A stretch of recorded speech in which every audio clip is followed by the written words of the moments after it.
لاہور کا شمار برصغیر کے قدیم ترین شہروں میں ہوتا ہے۔ لاہور کا دل اندرون شہر کی تنگ گلیوں میں رہتا ہے۔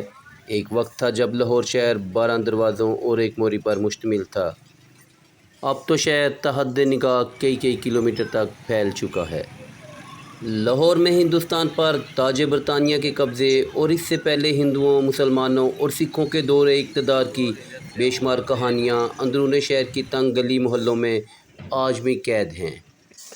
شاہ عالمی کا علاقہ ہندوؤں کے دور میں سب سے بڑا کاروباری مرکز ہوا کرتا تھا۔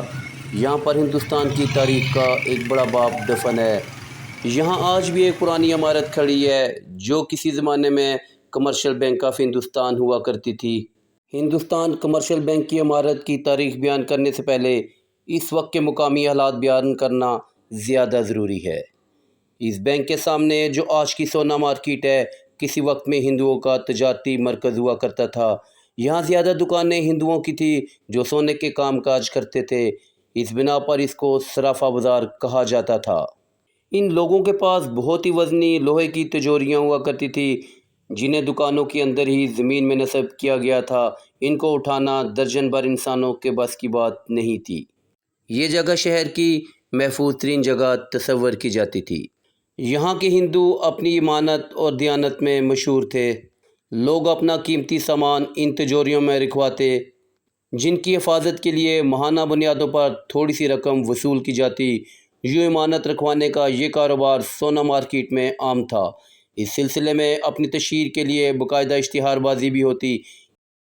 ہندو ان زیورات کو کمرشل بینک آف ہندوستان میں رکھوا کر اس پر سود کھاتے، جبکہ دوسری طرف ان زیورات کا اصل مالک زیور کی حفاظت کے بدلے ماہانہ بھی ادا کرتا۔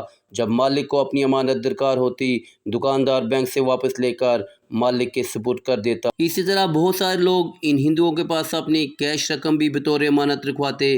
ان کے ساتھ زیورات والا معاملہ ہی کیا جاتا۔ اس وقت کی سونا مارکیٹ کی پچھلی جانب ہندوؤں کے خاندان آباد تھے۔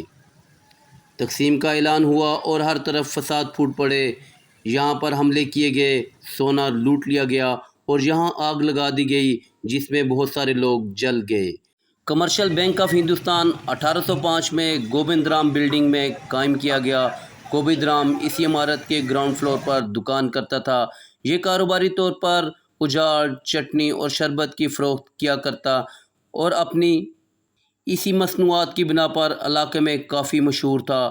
علاقے کا بہت امیر اور قابل عزت فرد سمجھا جاتا تھا۔ تقسیم ہندوستان کے وقت باقی علاقوں کی طرح یہاں کے لوگ بھی ایک دوسرے کے خون کے پیاسے ہو گئے۔ گوبند رام نے اپنا قیمتی سامان اور مال و دولت اسی بلڈنگ کے بیسمنٹ میں دفن کیا۔ خود اپنے خاندان کو لے کر ہندوستان چلا گیا۔ حالات ٹھیک ہونے پر گوبند رام ذمہ داران کو لے کر واپس آیا اور یہاں دفن رقم نکالی۔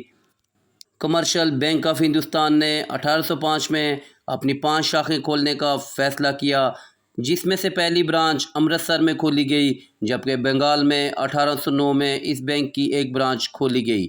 لاہور میں 2 برانچیں کھولی جانی تھی، جس میں سے ایک برانچ رنگ محل میں کھولی گئی تھی، جبکہ دوسری برانچ نیلا گنبد میں کھولی جانی تھی جو کہ نہ کھل سکی۔ لاہور کی ہر گلی کسی نہ کسی داستان سے بھری پڑی ہے، مگر اب داستان گو کم رہ گئے اور شاید سننے والے بھی۔ صرافہ بازار اور ہندوستان کمرشل بینک کی بلڈنگ آج بھی جانے والوں کی داستان سناتی ہے کہ کبھی یہاں پر بعض سر ہندوؤں کا اثر رسوخ ہوا کرتا تھا جو یہاں کے کاروبار پر پوری طرح چھائے تھے۔ جب تقسیم ہوئی تو یہاں سب چھوڑ چھاڑ کر ہندوستان منتقل ہوئے، لیکن آج ان کی یادیں اس پورے علاقے میں بکھری پڑی ہیں۔ یہ تھا آج کا ولاگ۔ ایسے مزید ہسٹوریکل ولاگ کے لیے ہمارے چینل کو سبسکرائب کریں اور دوستوں سے شیئر کرنا نہ بھولیے۔